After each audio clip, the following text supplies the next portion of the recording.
Salut, je suis Charlotte, bienvenue sur Femmes Smart Online.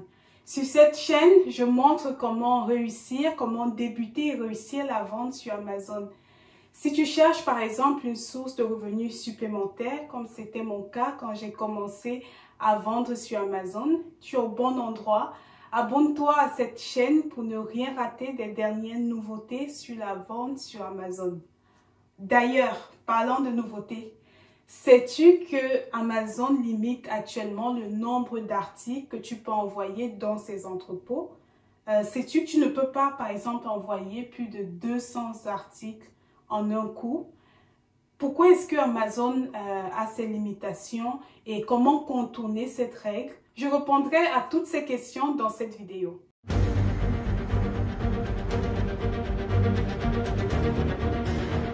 Si tu es un ancien vendeur sur Amazon, tu n'auras certainement pas ce problème.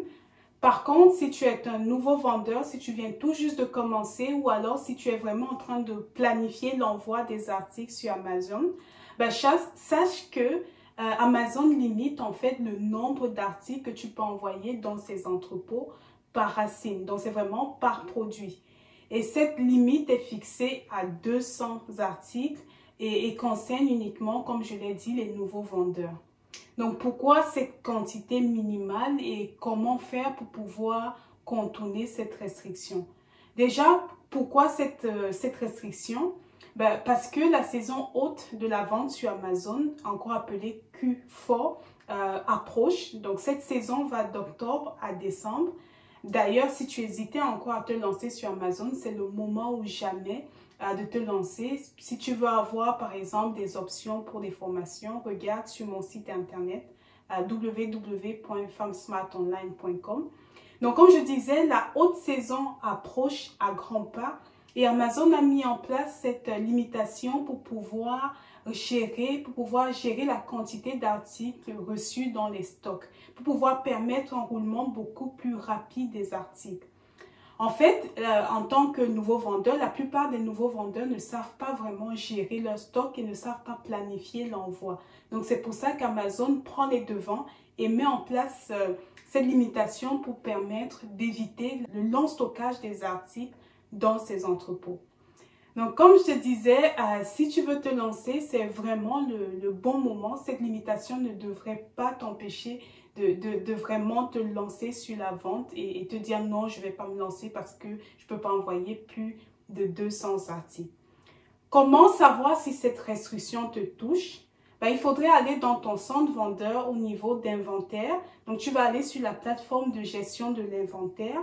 Et tu vas voir apparaître ton IPI, donc c'est pour l'indice de performance de l'inventaire. En passant, Amazon a aussi mis en place un nouveau indice pour l'IPI qui est désormais à 500. Qu'est-ce que ça veut dire concrètement pour ceux qui ne sont pas familiers avec ce terme?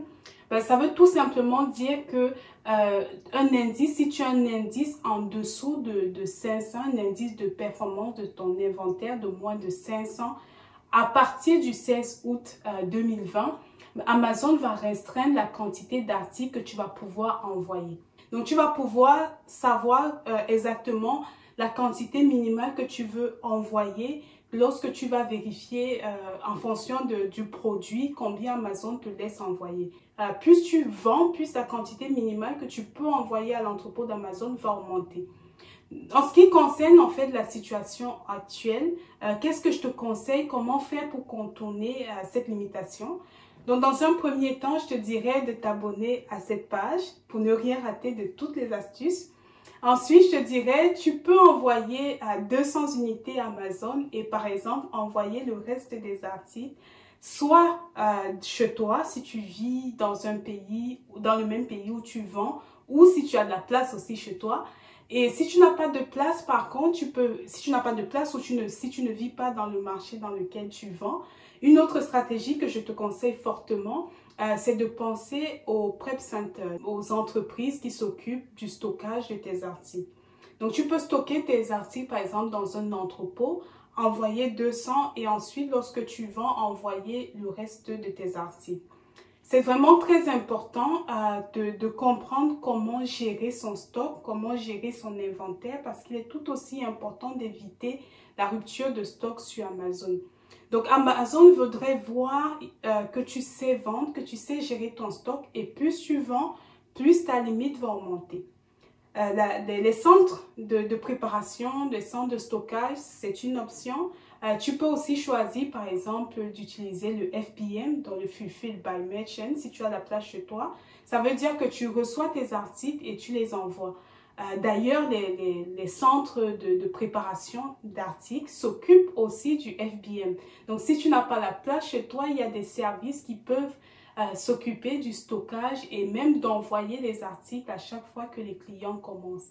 C'est très important de savoir gérer ton stock pour la réussite sur Amazon. Avec ces nouvelles restrictions, ça va être encore plus important de savoir quand commander pour éviter la rupture de stock. N'oublie pas de t'abonner à cette chaîne si tu as trouvé cette vidéo intéressante. Et surtout, comme je l'ai dit, cette limitation ne devrait pas t'empêcher de vendre sur Amazon. Au contraire, tu pourrais voir cette limitation comme une opportunité à saisir. Oui, bien sûr, en tant que nouveau vendeur, les premières commandes, tu vas être limité à 200. Mais tu vas voir avec une bonne stratégie marketing, cette limite, dès que tu vends, quand tu montres à Amazon que tu vends, que tu n'as pas de rupture de stock, ben cette limite va être augmentée au fur et à mesure. D'où l'importance d'avoir aussi une bonne stratégie marketing quand tu mets ton produit en vente sur Amazon. Qu'est-ce que ça veut dire? Tu dois planifier bien avant de mettre ton produit sur Amazon, comment tu vas faire pour que ce produit puisse se vendre. C'est pour ça que le marketing, c'est vraiment un aspect très, très important de ma formation. Oui, tu as la recherche de produits, mais tu dois savoir aussi vendre parce que c'est pas tout d'envoyer les articles sur Amazon, mais il faut les vendre aussi. Donc voilà, j'espère que cette vidéo a été intéressante et répond à la question des 200 unités, des 200 articles qu'on peut envoyer sur Amazon. Pas de crainte, ça concerne les nouveaux vendeurs, mais c'est une limite qui peut bouger, qui va augmenter au fur et à mesure que tu vends. Et une solution que je propose, c'est d'utiliser par exemple les centres de préparation ou alors de le faire en FBM si tu peux à partir de chez toi, pourquoi pas. À bientôt!